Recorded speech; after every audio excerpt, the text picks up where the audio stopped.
역사는 종종 한 사람의 야망과 탐욕이 나라의 운명을 뒤흔드는 순간을 기록합니다.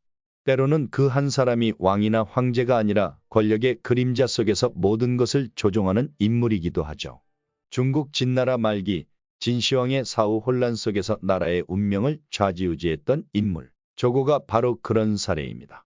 그의 이름은 진나라 멸망의 핵심적인 원인으로 역사에 남아있으며 후대에는 간신의 대명사로 불리게 됩니다.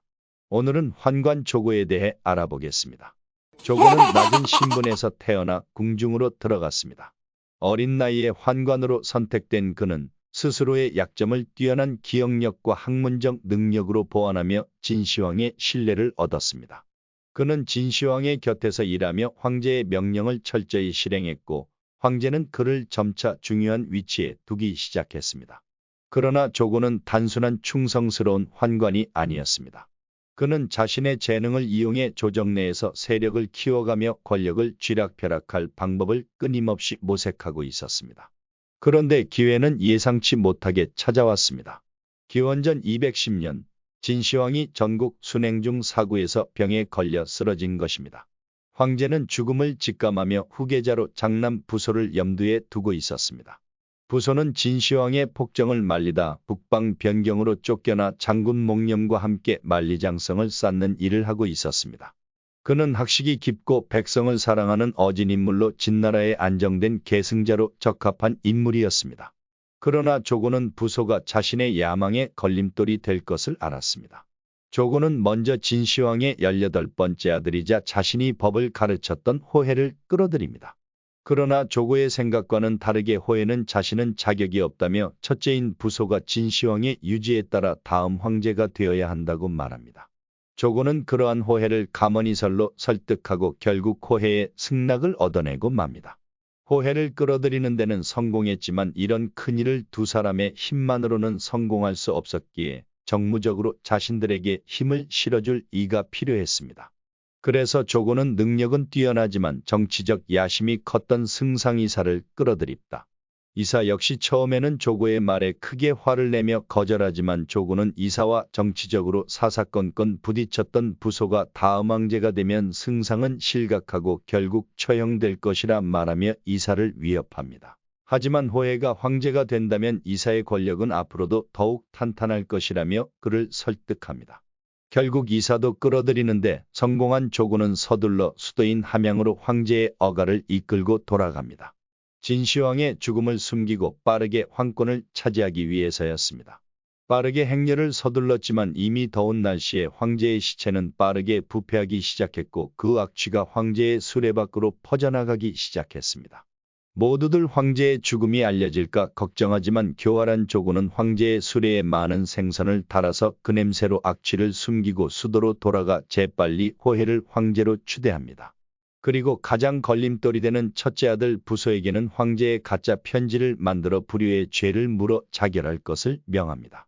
최측근이었던 장군 몽염은 편지의 이상함을 느끼고 부소를 말리지만 부소는 아버지에게 자식을 자결하도록 명령을 내리도록 한 것은 큰 불효라 생각해 스스로 목숨을 끊고 맙니다. 결국 부소는 죽고 몽염도 감옥에 갇혀 생을 마감합니다. 눈에 가시 같던 부소가 죽자 조고는 이세 황제가 된 호해를 부추겨 자신의 형제들을 모두 죽이게 하여 만일의 사태를 대비합니다. 이렇게 황제가 된 이세 황제 호해는 능력도 부족하고 의지도 없는 무능한 인물이었습니다. 정통성이 부족했던 그는 백성을 위한 어진 정치를 펼치기보다 아버지인 진시황의 위엄을 떨쳐 권위를 얻기를 바랬습니다. 그래서 진시황이 만들던 진시황릉을 더욱더 크게 만들고 아방궁과 만리장성을 계속해서 짓는 대규모 토목공사를 진행하며 폭정을 일삼기 시작했습니다. 승상이사는 이런 일을 염려하여 수차례 황제에게 부당함을 간언했으나 소용이 없었고 만나는 것조차 조고의 허락이 있어야 가능했습니다. 조고는 황제에게 간언을 하는 이사가 거슬리기 시작했고 그를 없애기로 마음먹습니다. 그래서 이사가 황제에게 간언하기 위해 조고에게 언제 황제를 만날 수 있냐고 물으면 조고는 황제가 흥청망청 놀다가 가장 흥이 올라 즐거울 때 이사를 들여보내줬습니다. 한참 즐겁게 놀고 있는 황제에게 바른 정치와 민심을 살피라는 이사의 말은 귀찮고 거슬렸습니다. 이렇게 조고의 계략으로 이런 일이 반복되자 황제는 더욱더 이사를 멀리하게 되었습니다. 이제는 때가 됐다고 생각한 조고는 승상이 역심을 품어 황제를 우습게 보고 반란을 일으키려 한다고 모함하여 결국 이사도 조고의 손에 죽고 맙니다. 이제 자신을 가로막던 이사가 죽자 조고는 자신이 승상의 자리에 오릅니다. 모든 조정의 대신들이 조고의 눈치만을 살피는 날들이 계속되었습니다. 조고는 황제에게 나라의 일 같은 머리 아픈 일들은 자신들이 모두 할 테니 황제는 오로지 즐기며 향락에 빠지도록 권합니다. 황제를 정치에서 더욱 멀어지게 하고 자신의 영향력을 계속해서 키워나갔습니다. 모든 정책은 조고가 확인하고 올리니 그 어느 누구도 조고에게 죽지 않기 위해 사실대로 상소 올리는 것을 포기했고 이제 진나라 조정은 조고에게 아첨하는 이들로 채워지기 시작했습니다. 하지만 조고는 조정에 아직도 자신에게 반대하고 바른 말을 하는 신하가 얼마나 있는지 알고 싶어 엄청난 일을 저지릅니다. 어느 날 조고는 사슴을 끌고 와 황제와 신하들 앞에서 말합니다. 이 말은 무척 훌륭하고 잘생겼는데 한번 보시겠습니까? 황제는 당황해하며 승상은 어찌 사슴을 말이라고 합니까? 라고 하지만 주변 신하들은 더 크게 놀랍니다. 모두가 그것이 사슴임을 알았지만 감히 사슴입니다. 라고 말할 용기를 낸 이는 거의 없었습니다. 반면 말입니다. 라고 대답한 신하들은 조고의 신뢰를 얻었고 반대로 사슴입니다라고 바른 말을 한 신하는 모두 숙청당하게 됩니다. 이 사건이 바로 유명한 사자성어인 지록이마입니다.